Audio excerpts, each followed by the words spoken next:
ಎಂಟನೇ ತರಗತಿ ವಿದ್ಯಾರ್ಥಿಗಳಿಗೆ ಏಜು ಆಲ್ರೌಂಡರ್ ಚಾನಲ್ಗೆ ಸ್ವಾಗತ. ಈಗ ನಿಮ್ಮ ಎಸ್-ಎ-2 ದ್ವಿತೀಯ ಸಂಕಲನಾತ್ಮಕ ಪರೀಕ್ಷೆ 2024-25ರ ವಿಜ್ಞಾನ ಪ್ರಶ್ನೆ ಪತ್ರಿಕೆ ಮತ್ತು ಅದರ ಉತ್ತರಗಳನ್ನು ನೋಡೋಣ. ಈಗ ನೋಡಿ, ಮೊದಲಿಗೆ ಈ ಕೆಳಗಿನವುಗಳಿಗೆ ಸರಿಯಾದ ಉತ್ತರವನ್ನು ಆರಿಸಿ ಬರೆಯಿರಿ ಎಂದಿದ್ದಾರೆ. ಆವೇಶಭರಿತ ವಸ್ತುವು ಆವೇಶರಹಿತ ವಸ್ತುವನ್ನು ತನ್ನೆಡೆಗೆ ಆಕರ್ಷಿಸುತ್ತದೆ. ಆವೃತ್ತಿಯ ಏಕಮಾನ ಹರ್ಟ್ಸ್.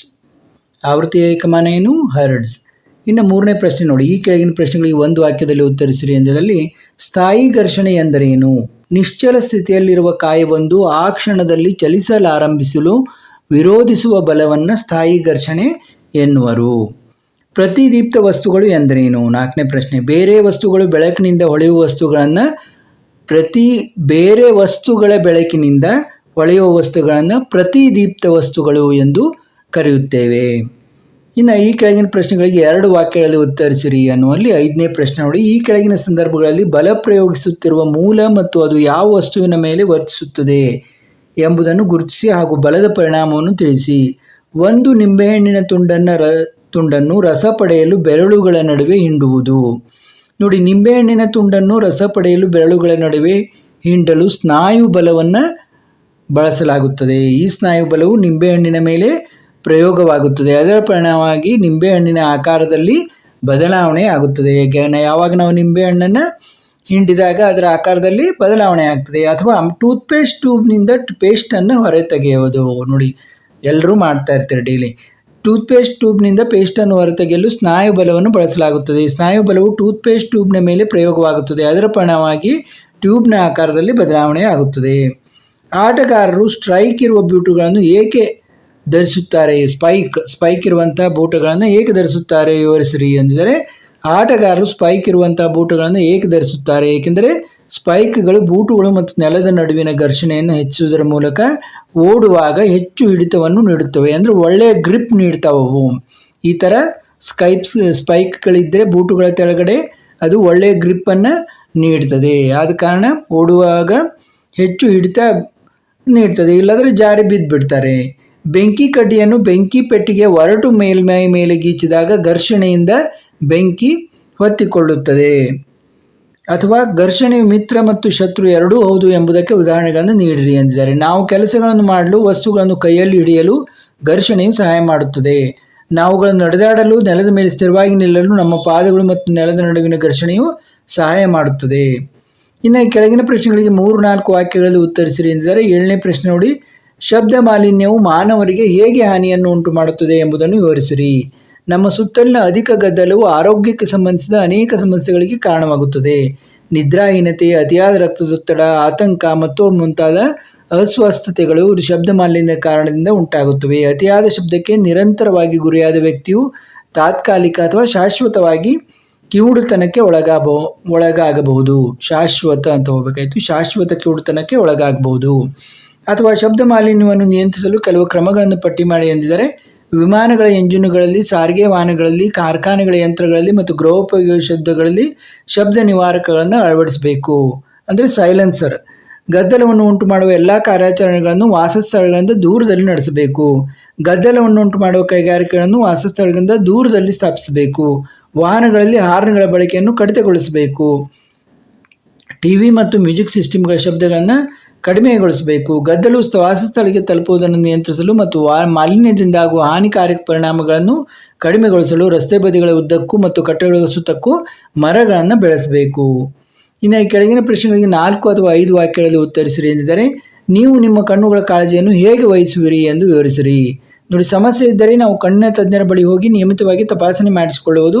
ಕಣ್ಣಿನ ತಜ್ಞರು ಸಲಹೆ ನೀಡಿದರೆ ಸೂಕ್ತ ಕನ್ನಡಕಗಳನ್ನು ಬಳಸಬೇಕು.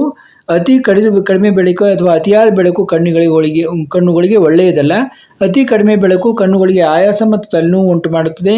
ಸೂರ್ಯನ ಬೆಳಕಿನಂತಹ ಅತಿಯಾದ ಬೆಳಕು, ಬಲ್ಬ್ ಅಥವಾ ಲೇಸರ್ ಬೆಳಕು ಅಕ್ಷಿಪಟಲವನ್ನು ಹಾನಿ ಮಾಡಬಹುದು. ಸೂರ್ಯನ ಬೆಳಕು ಅಥವಾ ಪ್ರಖರ ಬೆಳಕನ್ನು ನೇರವಾಗಿ ನೋಡಬಾರದು. ನಮ್ಮ ಕಣ್ಣುಗಳನ್ನು ಉಜ್ಜಬಾರದು. ಕಣ್ಣೊಳಗೆ ಧೂಳಿನ ಕಣಗಳು ಹೋದಾಗ ಕಣ್ಣುಗಳನ್ನು ಶುದ್ಧವಾದ ನೀರಿನಲ್ಲಿ ತೊಳೆಯಬೇಕು. ಯಾವುದೇ ಸುಧಾರಣೆ ಕಾಣದಿದ್ದರೆ ಕಣ್ಣಿನ ತಜ್ಞರ ಬಳಿ ಹೋಗಬೇಕು. ದೃಷ್ಟಿಸಲು ಸಾಧ್ಯವಾದ ಸಾಮಾನ್ಯ ದೂರದಲ್ಲಿ ಓದಬೇಕು. ಪುಸ್ತಕವನ್ನು ಕಣ್ಣಿಗೆ ಅತಿ ಸಮೀಪದಲ್ಲಿ ಇರಿಸಿಕೊಂಡು ಅಥವಾ ಅತಿ ದೂರದಲ್ಲಿ ಇರಿಸಿಕೊಂಡು ಓದಬಾರದು. ಅಥವಾ ನೀವು ಕತ್ತಲೆ ಕೋಣೆಯಲ್ಲಿದ್ದೀರಿ ಎಂದು ಭಾವಿಸಿಕೊಳ್ಳಿ. ಕೋಣೆಯಲ್ಲಿರುವ ವಸ್ತುಗಳನ್ನು ನೀವು ಕಾಣುವಿರೇ? ಕೋಣೆಯ ಹೊರಗಿನ ವಸ್ತುಗಳನ್ನು ನೀವು ಕಾಣುವಿರಿ, ವಿವರಿಸಿರಿ. ನೋಡಿ, ನಾವು ಕತ್ತಲೆ ಕೋಣೆಯಲ್ಲಿದ್ದಾಗ ಕೋಣೆಯಲ್ಲಿನ ವಸ್ತುಗಳನ್ನು ಕಾಣಲು ಸಾಧ್ಯವಾಗುವುದಿಲ್ಲ, ಆದರೆ ಕೋಣೆಯ ಹೊರಗಿನ ವಸ್ತುಗಳನ್ನು ನಾವು ನೋಡಬಹುದು. ವಸ್ತುವಿನಿಂದ ಹೊರಟ ಬೆಳಕು ನಮ್ಮ ಕಣ್ಣುಗಳನ್ನು ಪ್ರವೇಶಿಸಿದಾಗ ಮಾತ್ರ ನಾವು ಆ ವಸ್ತುವನ್ನು ಕಾಣುತ್ತೇವೆ. ಬೆಳಕು ಆ ವಸ್ತುವಿನಿಂದ ಉತ್ಸರ್ಜನೆಯಾಗಿರ್ಬೋದು ಅಥವಾ ಅದರಿಂದ ಪ್ರತಿಫಲನಗೊಂಡಿರಬಹುದು. ಕೋಣೆಯಲ್ಲಿ ಬೆಳಕು ಇಲ್ಲದಿದ್ದಾಗ ವಸ್ತುಗಳು ಬೆಳಕನ್ನು ಪ್ರತಿಫಲಿಸುವುದಿಲ್ಲ, ಆದ್ದರಿಂದ ಕತ್ತಲೆ ಕೋಣೆಯಲ್ಲಿ ವಸ್ತುಗಳು ನಮಗೆ ಕಾಣುವುದಿಲ್ಲ. ಕೋಣೆಯ ಹೊರಗೆ ಬೆಳಕು ಇದ್ದರೆ ಹೊರಗಿನ ವಸ್ತುಗಳನ್ನು ನಾವು ಕಾಣಬಹುದು. ಇನ್ನು ರಸಾಯನಶಾಸ್ತ್ರದಲ್ಲಿ ನೋಡಿ, ಪೆಟ್ರೋಲಿಯಂನ ವಿವಿಧ ಘಟಕಗಳನ್ನು ಬೇರ್ಪಡಿಸುವ ಪ್ರಕ್ರಿಯೆಯನ್ನು ಶುದ್ಧೀಕರಣ ಎನ್ನುವರು. ಕಟ್ಟಿಗೆ ಮತ್ತು ಕಲ್ಲಿದ್ದಲಿನ ಉರಿಯುವಿಕೆಯು ಗಾಳಿಯ ಮಾಲಿನ್ಯ ಉಂಟು ಮಾಡುತ್ತದೆ. ಇನ್ನು ಈ ಕೆಳಗಿನ ಪ್ರಶ್ನೆಗಳಿಗೆ ಒಂದು ವಾಕ್ಯದಲ್ಲಿ ಉತ್ತರಿಸಿರಿ ಎಂದರೆ, ವಿದ್ಯುತ್ ಪ್ರವಾಹದ ರಾಸಾಯನಿಕ ಪರಿಣಾಮ ಎಂದರೇನು, ಉದಾಹರಿಸಿರಿ. ವಿದ್ಯುತ್ ವಾಹಕ ದ್ರಾವಣಗಳ ಮೂಲಕ ವಿದ್ಯುತ್ ಹರಿದಾಗ ರಾಸಾಯನಿಕ ಕ್ರಿಯೆ ನಡೆಯುತ್ತದೆ. ಇದರಿಂದಾಗುವ ಪರಿಣಾಮವನ್ನು ವಿದ್ಯುತ್ ಪ್ರವಾಹದ ರಾಸಾಯನಿಕ ಪರಿಣಾಮ ಎನ್ನುವರು. ಉದಾಹರಣೆಗೆ ವಿದ್ಯುಲ್ಲೇಪನ. ಮಳೆ ಬರುವಾಗ ಮಿಂಚು ಹೇಗೆ ಉಂಟಾಗುತ್ತದೆ? ಮೋಡಗಳು ಮತ್ತು ಭೂಮಿ ಅಥವಾ ಬೇರೆ ಬೇರೆ ಮೋಡಗಳ ನಡುವೆ ನಡೆಯುವ ವಿದ್ಯುತ್ ಆವೇಶಗಳ ವಿಸರ್ಜನೆ ಕ್ರಿಯೆಯಿಂದ ಮಿಂಚು ಉಂಟಾಗುತ್ತದೆ.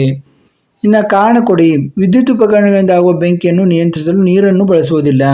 ನೀರು ಒಂದು ಉತ್ತಮ ವಿದ್ಯುತ್ ವಾಹಕವಾಗಿದೆ. ಒಂದು ವೇಳೆ ವಿದ್ಯುತ್ ಉಪಕರಣಗಳಿಂದ ಆಗುವ ಬೆಂಕಿಯನ್ನು ನಿಯಂತ್ರಿಸಲು ನೀರನ್ನು ಬಳಸಿದರೆ ಬೆಂಕಿಯನ್ನು ಹೊಂದಿಸುತ್ತಿರುವ ವ್ಯಕ್ತಿಗೆ ವಿದ್ಯುತ್ ಸ್ಪರ್ಶದಿಂದ ಅಪಾಯ ಉಂಟಾಗುತ್ತದೆ ಮತ್ತು ನೀರಿನಿಂದ ವಿದ್ಯುತ್ ಉಪಕರಣಗಳಿಗೆ ಹಾನಿ ಉಂಟಾಗಬಹುದು. ಅಥವಾ LPG ಕಟ್ಟಿಗೆಗಿಂತ ಉತ್ತಮವಾದ ಗೃಹ ಬಳಕೆ ಇಂಧನ. ನೋಡಿ, LPGಯು ದಹನಗೊಂಡಾಗ ಆರೋಗ್ಯದ ಮೇಲೆ ದುಷ್ಪರಿಣಾಮ ಉಂಟು ಮಾಡುವ ಹೊಗೆ ಅಥವಾ ಅಧೇಯ ಕಾರ್ಬನ್ ಕಣಗಳನ್ನು ಉತ್ಪತ್ತಿ ಮಾಡುವುದಿಲ್ಲ. ಆದ್ದರಿಂದ LPGಯು ಕಟ್ಟಿಗೆಗಿಂತ ಉತ್ತಮವಾದ ಗೃಹ ಬಳಕೆ ಇಂಧನವಾಗಿದೆ. ಇನ್ನು ಮೇಣದ ಬತ್ತಿಯ ಜ್ವಾಲೆಯ ಚಿತ್ರ ಬರೆದು ಭಾಗಗಳನ್ನು ಗುರುತಿಸಿರಿ ಎಂದರೆ, ಈ ರೀತಿ ಚಿತ್ರವನ್ನು ಬರೆದು ನೋಡಿ. ಅತ್ಯಂತ ಬಿಸಿಯಾದ ಭಾಗ, ಮಧ್ಯಮ ಬಿಸಿ, ಅತಿ ಕಡಿಮೆ ಬಿಸಿ, ಸಂಪೂರ್ಣ ದಹನ ಕ್ರಿಯೆ ಹೊರಗಿನ ವಲಯ, ಪಾರ್ಶ್ವ ದಹನ ಕ್ರಿಯೆ ಮಧ್ಯ ವಲಯ, ಉರಿಯದ ಮೇಣದ ಬಾವಿಯ ಅತ್ಯಂತ ಒಳ ವಲಯ, ಮೇಣದ ಬತ್ತಿ. ಈ ರೀತಿ ನೀವು ಭಾಗಗಳನ್ನು ಗುರುತಿಸಬೇಕು. ಕೆಳಗಿನ ಪ್ರಶ್ನೆಗಳಿಗೆ 3-4 ವಾಕ್ಯಗಳಲ್ಲಿ ಉತ್ತರಿಸಿರಿ ಎಂದರೆ, ಚಿತ್ರದಲ್ಲಿ ತೋರಿಸುವ ಹಾಗೆ ಬಲ್ಬ್ ಬೆಳಗುವುದಿಲ್ಲ. ಇದಕ್ಕೆ ಕಾರಣಗಳನ್ನು ಪಟ್ಟಿ ಮಾಡಿ ನಿಮ್ಮ ಉತ್ತರವನ್ನು ವಿವರಿಸಿರಿ ಎಂದರೆ, ನೋಡಿ, ಬೀಕರ್ನಲ್ಲಿರುವ ದ್ರವವು ವಿದ್ಯುತ್ ವಾಹಕವಲ್ಲದಿರಬಹುದು, ಆದ್ದರಿಂದಾಗಿ ಮಂಡಲವು ಪೂರ್ಣಗೊಂಡಿರುವುದಿಲ್ಲ. ಮಂಡಲವನ್ನು ರಚಿಸಲು ಬಳಸಿರುವ ತಂತಿಯು ವಿದ್ಯುತ್ತಿನ ಉತ್ತಮ ವಾಹಕವಲ್ಲದಿರಬಹುದು. ಮಂಡಲದಲ್ಲಿನ ಬ್ಯಾಟರಿಯು ವಿದ್ಯುತ್ತನ್ನು ಉತ್ಪಾದಿಸುವಷ್ಟು ಶಕ್ತಿಯನ್ನು ಹೊಂದಿಲ್ಲದಿರಬಹುದು. ಬಲ್ಬ್ನ ತಂತಿಯು ಕರಗಿರಬಹುದು. ಮಂಡಲ ಜೋಡಣೆಯು ಸಡಿಲಗೊಂಡಿರಬಹುದು. ಇವೆಲ್ಲ ಕಾರಣದಿಂದ ಬಲ್ಬ್ ಬೆಳಗುವುದಿಲ್ಲ. ಮಿಂಚಿನಿಂದ ನಮ್ಮನ್ನು ರಕ್ಷಿಸಿಕೊಳ್ಳುವ 3 ಕ್ರಮಗಳನ್ನು ತಿಳಿಸಿರಿ ಎಂದರೆ, ಮನೆಯಿಂದ ಹೊರಗೆ ಬರಬಾರದು. ಒಂದು ವೇಳೆ ವಾಹನಗಳಲ್ಲಿ ಚಲಿಸುತ್ತಿದ್ದರೆ ಮಿಂಚು ನಿಲ್ಲುವವರೆಗೆ ಅಲ್ಲಿಯೇ ನಿಲ್ಲಬೇಕು ಮತ್ತು ವಾಹನದ ಕಿಟಕಿ ಗಾಜುಗಳನ್ನು ಏರಿಸಬೇಕು.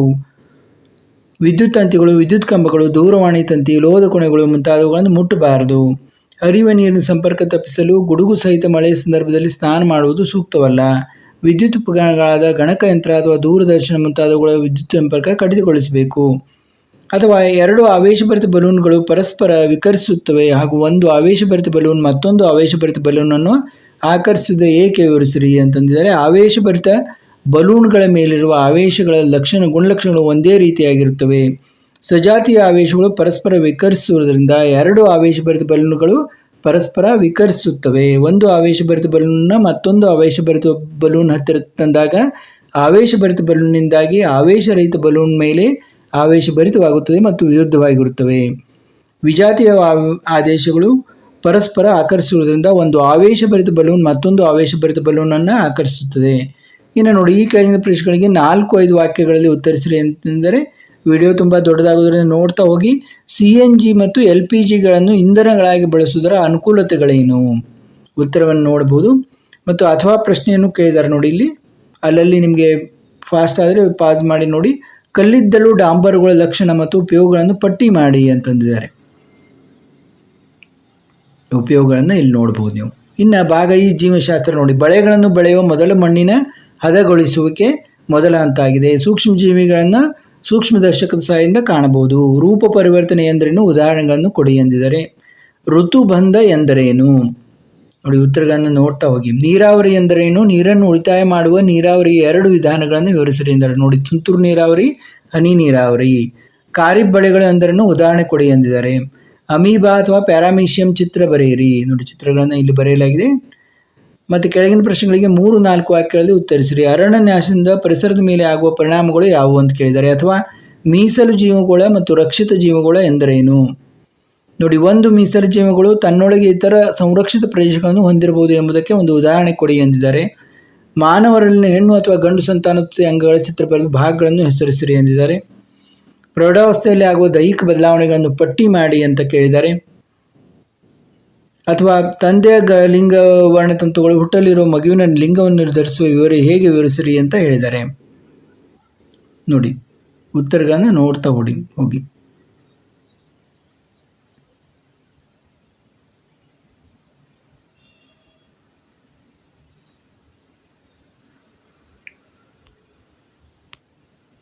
ನೋಡಿ, ಇಲ್ಲಿಗೆ ಈ 8ನೇ ತರಗತಿಯ ವಿಜ್ಞಾನ ವಿಷಯದ ಪ್ರಶ್ನೆ ಪತ್ರಿಕೆ ಮತ್ತು ಉತ್ತರಗಳನ್ನು ನೋಡಿದೆವು. ಮತ್ತೆ ಭೇಟಿಯಾಗೋಣ.